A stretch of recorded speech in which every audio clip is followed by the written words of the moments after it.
धन्यवाद कार्यक्रम सञ्चालक सर। आज यस चौमला बहुमुखी क्याम्पस दीर्घकालीन विकास र शैक्षिक गुणस्तर वृद्धि सम्बन्धी अन्तर्क्रिया परिचयात्मक कार्यक्रमका सभापति ज्यू, त्यसै गरी प्रमुख अतिथिज्यू, विशिष्ट अतिथिज्यू, अन्य क्याम्पस सञ्चालन समितिका सदस्यज्यूहरू लगायत क्याम्पस प्रबन्धक तथा कर्मचारीज्यूहरू, त्यसै गरी शिक्षाशास्त्र सङ्कायका प्रमुखज्यू लगायत प्रमुख, त्यसै गरी व्यवस्थापन सङ्काय प्रमुख रत्न अधिकारीज्यू लगायत मेरा सभ्यका सम्पूर्ण पदाधिकारी साथीहरूलाई म हार्दिक स्वागत व्यक्त गर्न चाहन्छु। विशेष रूपमा मैले धेरै कुरा राख्नुपर्छ जस्तो मलाई लाग्दैन, किनभने चाहिँ यहाँ मेरा अग्रज आदरणीय क्याम्पसका प्रमुख सरले धेरै राख्न सक्नु भएको छ र मेरो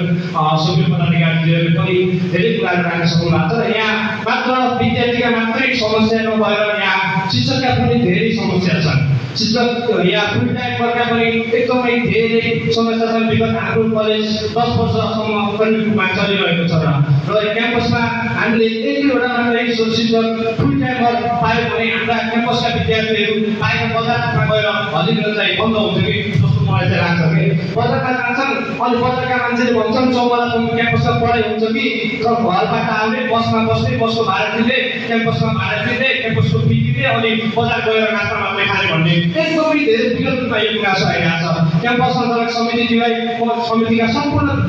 पदाधिकारीमा विशेष रूपमा चाहिँ यसतर्फ ध्यान आकर्षण गराउन चाहन्छु। त्यसै गरी यहाँ विद्यार्थीका हरेक समस्याहरू छन्। क्याम्पसले आन्तरिक 1-2% भए पनि आन्तरिक शुल्कबाट चाहिँ स्कलरसिपका कुराहरू 1-2% भए पनि त्यो पनि व्यवस्थापन गर्नुपर्छ भन्ने मेरो विशेष माग छ। यहाँ कोही पनि धनीका विद्यार्थीहरू धनीका छोराछोरी पढेर निम्न स्तरका विद्यार्थीहरू पढिरहेका छन्। त्यसैले चाहिँ विशेष एकदमै पहल गरेर चाहिँ क्याम्पसको आन्तरिक कोर्सबाट हुन्छ, कोटाबाट हुन्छ, विशेष 1-2% मात्रै त्यो स्कलरसिपको लागि निर्णय गर्यो भने विद्यार्थीहरूले एकदमै सहज हुनेछ। त्यसै गरी मैले अस्ति भर्खरै हामीले अस्ति सुब्युले समितिले मिटिङ बसेका छौँ र हामीले चाहिँ विभिन्न संस्थाबाट लगायतका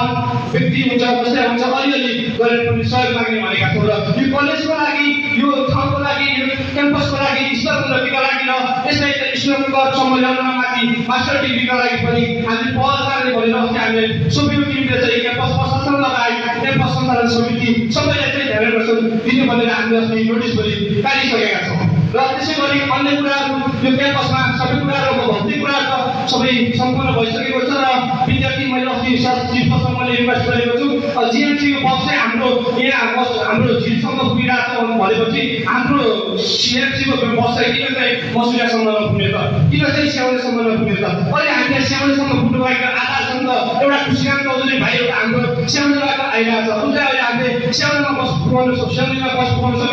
भोलिको दिनमा आगामी दिनमा हाम्रो थुप्रै विद्यार्थीहरू त्यहाँबाट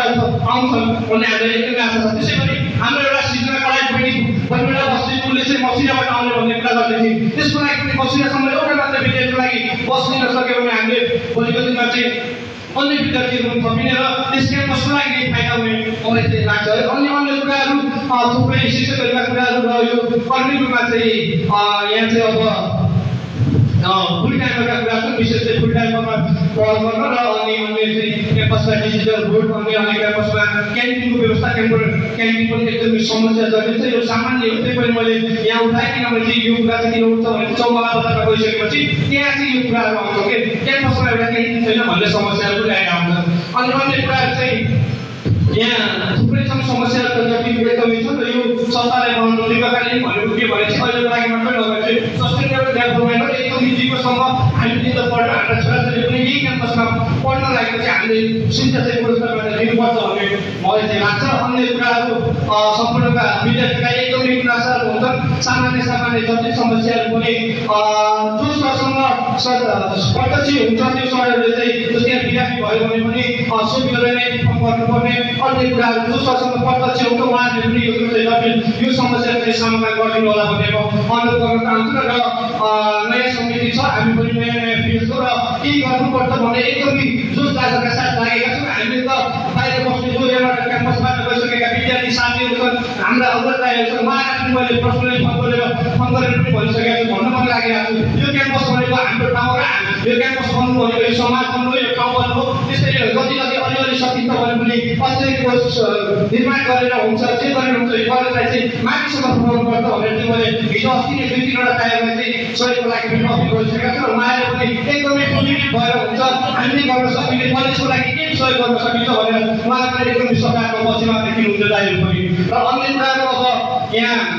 म समितिलाई अलिकति यो फुल टाइमको कुरा गर्न चाहन्छु यहाँ विगत राम्रो तरिकाले विशिष्ट सरहरू चाहिँ आफ्नो अब यहाँबाट ठ्याक्कै कुरा सकिने त्यो बाहिर गर्नुपर्ने अवस्था छ र विशेष गरी त्यो पहल पनि चाल्दै गर्नु चाहिँ यो कदमलाई चाहिँ कसरी चाहिँ अगाडि बढाउन सकिन्छ भनेर चाहिँ समिति लगायत क्याम्पस प्रशासन लगायत हाम्रो सोभिटी के गर्न सकिन्छ त ती कुराहरू पनि ध्यान आकर्षण गर्न सक्छ विद्यार्थीमा अब समस्या एकदमै धेरै छन् हामीले चाहिँ अस्ति एउटा अब यहाँ सेनिटरी प्याडका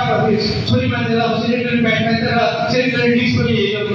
मेकानिकल डिस पनि राख्नुपर्छ भनेर चाहिँ अस्ति मैले एकजना दाइलाई सोध्दा चाहिँ समिति पनि चाहिँ एकदमै हाई कस्ट पर्दो रहेछ नि तपाईँको त्यो 5-6 लाख नै पर्दो रहेछ नि त्यो त्यस्तो कुराहरू पनि अब नगरपालिका हाम्रो नजिकै छ नगरपालिकासम्म हुन्छ अनि वडाहरूसम्म हाम्रो वडा भर्खर हामीले चुरेर पनि पत्र काटेका छौँ फलेन्द्र भाइले भनेर चाहिँ त्यहाँ चुरेबाट कति विद्यार्थी पढ्न आउँछन् त समिति तपाईँको 50 लाख छ भने 50 लाखमा 1 लाख रुपियाँ त्यहाँको विद्यार्थी त स्कलरसिपमा पढ्न पाउँछ नि त तपाईँको त्यो पनि हामीले त्यो पत्र बुझाइसकेका छौँ अन्य सम्पूर्ण हामीले 1 नम्बर वडा 2 नम्बर वडा अनि त्यसै गरी 3 नम्बर वडा 6 नम्बर वडामा पनि हामीले यो पत्र बुझाउने भनेका छौँ अन्य वन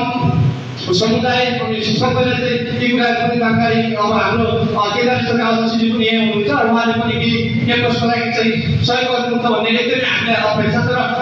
विविध यता भन्दै यहाँबाट बिताउँछ हस् धन्यवाद।